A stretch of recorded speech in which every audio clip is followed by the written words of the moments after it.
Parts of speech के अंदर हमने नाउन पढ़ लिया, प्रोनाउन पढ़ लिया, एडजेक्टिव पढ़ लिया था, वर्ब हमने पढ़ ली, एडवर्ब हमने पढ़ लिया और प्रेपोजिशंस हमने पढ़ लिए थे। आज हम पढ़ेंगे हमारा नया टॉपिक कंजक्शन। CONJUNCTION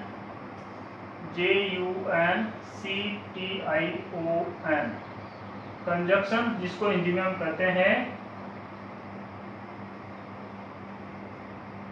संयोजन।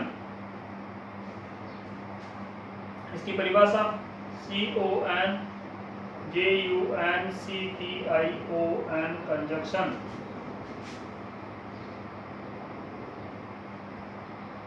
Conjunction is a word which joins two or more words phrases,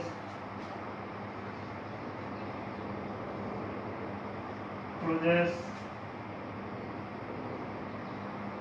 or SENTENCES sentences। कहने का मतलब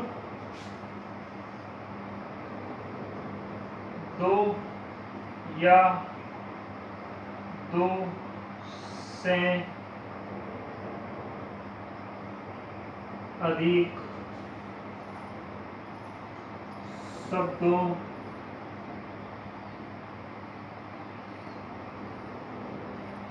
वाक्यांशों,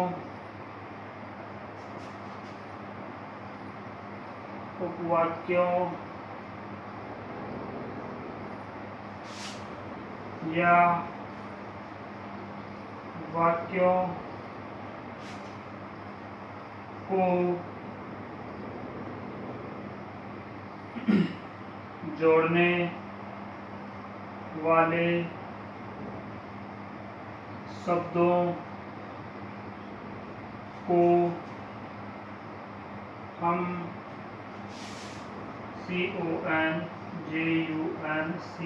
CONJUNCTION कंजक्शन या हिंदी में संयोजन कहते हैं।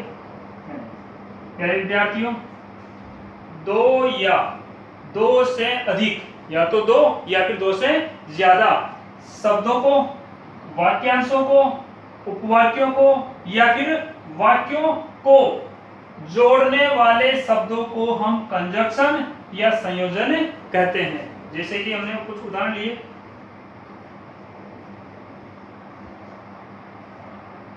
पहला मैंने लिया सबसे कॉमन एंड का। एंड को हिंदी में हम कहते हैं और। जैसे कि मैंने इसका उदाहरण लिया राम एंड श्याम।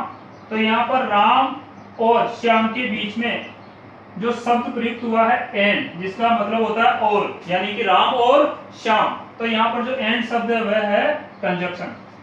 उसी प्रकार से मिल्क एंड बटर, यानी कि मिल्क यानी दूध और बटर यानी घी। तो दूध और घी यानी कि मिल्क एंड बटर। तो यहाँ पर मिल्क और बटर को जोड़ने वाला शब्द हो गया एंड, तो ये हो गया कंजक्शन। उसी प्रकार से हमने लिया बट। बट को हिंदी में हम कहते हैं लेकिन।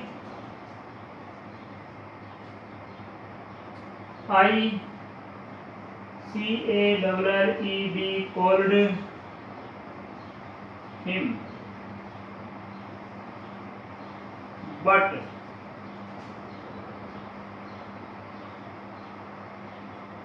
but he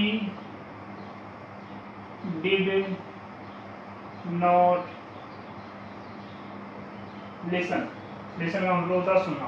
कहने का तो आई कॉल्ड यानी मैंने पुकारा, हिम यानी उसे, मैंने उसे पुकारा, बट लेकिन, he did not listen लेकिन उसने सुना ही नहीं या उसने सुना नहीं। तो यहाँ पर मैंने उसे पुकारा और उसने नहीं सुना, इन दोनों वाक्यों को, एक वाक्य तो यह वाला हो गया आई कॉल्ड हिम मैंने उसे पुकारा, और दूसरा वाक्य हो गया he did not listen वह नहीं सुना।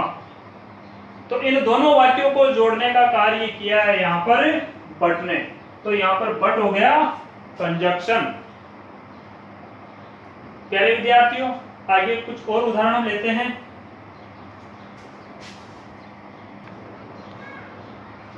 प्यारे विद्यार्थियों, अगला उदाहरण हम लेते हैं बोथ एंड। बोथ का मतलब होता है दोनों, यहाँ नीचे लिख लेते हैं हम, दोनों और। इसके कुछ उदाहरण हम लेते हैं। बोथ का मतलब दोनों, दोनों का मतलब रोहन, सॉरी हम बोथ एंड का प्रयोग करेंगे यहाँ पर। बोथ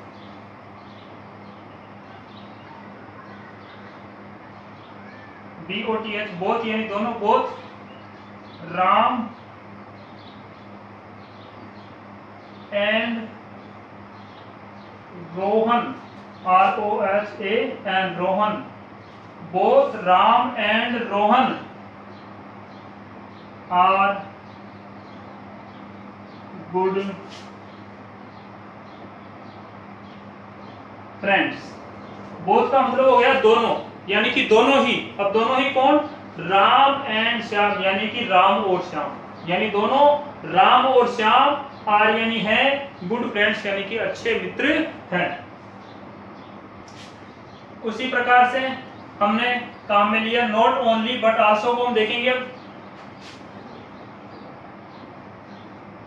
हमने उदाहरण लिया not only his father, not only his father but also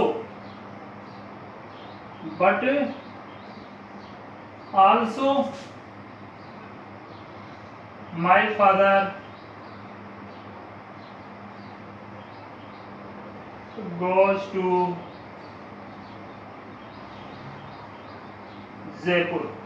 मतलब नॉट ओनली हिज फादर यानी सिर्फ उसके पिता ही नहीं, बट आल्सो लेकिन, माई फादर यानी कि मेरे पिता भी, गोज टू जयपुर यानी कि जयपुर जाते हैं, यानी कि सिर्फ उसी के पिता नहीं बल्कि मेरे पिताजी भी जयपुर जाते हैं। इसके बाद हम ले रहे हैं एदर और। एदर का मतलब होता है या तो या,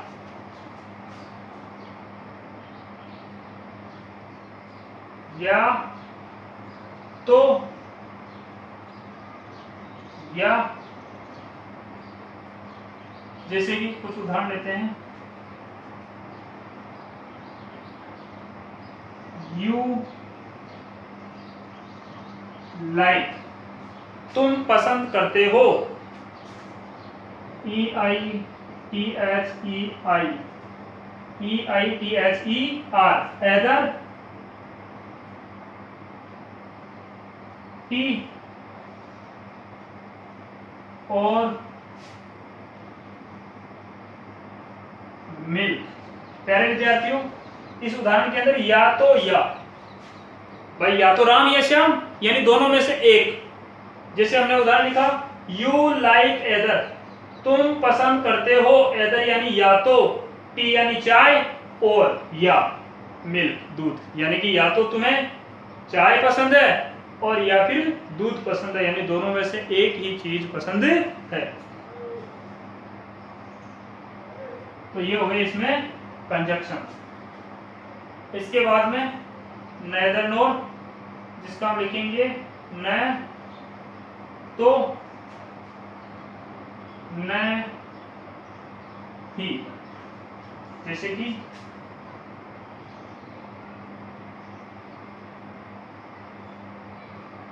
आई ड्रिंक neither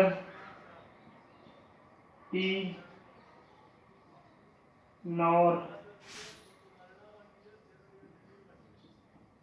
milk। इसका उदाहरण हो गया आई ड्रिंक, यानी मैं पीता हूं।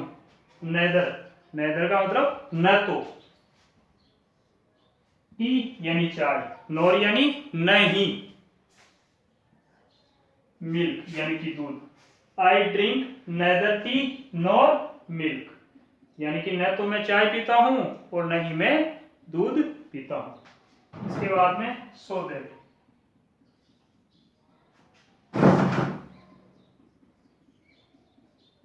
इतना कि he is so poor that he cannot buy a new car। यहां देखेंगे इस उदाहरण के माध्यम से कि ही इज सो पुअर, वह इतना गरीब है, वह इतना गरीब है यानी कि बहुत ज्यादा गरीब है। दैट कि वह इतना गरीब है कि he can not buy a new car, वह नई गाड़ी नहीं खरीद सकता। कहने का मतलब वह इतना गरीब है कि वह नई गाड़ी को नहीं खरीद सकता है। इसके बाद में हम लेंगे टू टू, यहां पर डबल टू है और यहां पर सिंगल टू है, यानी कि टी डबल ओ और टी ओ टू। यहां हम देखेंगे इसी उदाहरण से समझ लेते हैं इसको कि he is too poor, he is too poor to buy a car। यहां पर ये उदाहरण, इन दोनों उदाहरणों को लेने का मेरा उद्देश्य यह है कि हमने इसकी डेफिनेशन, परिभाषा के अंदर हमने क्या पढ़ा था कि ये किसी भी प्रकार के दो वाक्यों, दो शब्दों, वाक्यांशों या उपवाक्यों को जोड़ने के लिए हम इन कंजक्शंस का प्रयोग करते हैं, या ये जो समुच्चय बोधक शब्द है या संयोजन है, इन शब्दों का हम प्रयोग करते हैं। अब यहाँ पर हम अपनी आवश्यकता के अनुसार हम किसी भी वर्ड को यूज में ले सकते हैं। जैसे कि यहाँ पर ये दो हमारे पास में कंजक्शन थे, एक तो सो दैट और नीचे वाला था टू टू। अब यहाँ पे देखो हमने क्या किया, वाक्य एक ही है, यहाँ पर दो वाक्य थे। दो वाक्य कौन से थे? He is poor, he is poor, हम सो को छोड़ देंगे, हम समझ रहे हैं अभी कि ही इज पुअर। हमने दो वाक्यों को जोड़ा, कौन कौन से थे? ही इज पुअर और दूसरा वाक्य था he can not buy a car. प्यारे विद्यार्थियों, हमारे पास में ये दो वाक्य थे, पहला ये वाक्य था और दूसरा ये वाक्य था। अब यदि हम इन वाक्यों को जोड़ेंगे नहीं, प्रत्येक वाक्य अलग अलग बनाएंगे, तो हमारे को बहुत ज्यादा लिखना पड़ेगा। तो हमें ज्यादा लिखने से बचने के लिए, इंग्लिश भाषा को आसान बनाने के लिए हमने क्या किया, इन दोनों ही वाक्यों को ज्वाइन करके लिख दिया। और इन दोनों वाक्यों को या किसी भी वाक्यों को ज्वाइन करने के कई तरीके हो सकते हैं। जैसे कि हमने यहाँ पर पहले सिस्टम से या फिर पहला जो हमारा नियम था, हमारा कंजक्शन था सो दैट, इससे हमने जोड़ा। तो इस प्रकार जोड़ा, पहले वाले वाक्यों को हमने लिखा ही इज पुअर, तो ही इज सो पुअर, हमने यहाँ पर सो का यूज ले लिया। ही इज सो पुअर कि वह इतना गरीब है उसके बाद में फिर अगले वाक्यों को जोड़ने के लिए हमने दैट का प्रयोग लगाया, और दैट लगाने के बाद में हमने लिखा he can not buy a new car, यानी वह इतना गरीब है कि वह एक नई गाड़ी नहीं खरीद सकता। हम इसको इस तरीके से भी बोल सकते हैं, और दूसरे शब्दों में हम ऐसे भी बोल सकते हैं कि ही इज टू पुअर, वह इतना गरीब है, टू बाय ए कार, यानी एक गाड़ी खरीदने के लिए, यानी कि गाड़ी खरीदने के लिए वह सक्षम नहीं है, यानी गाड़ी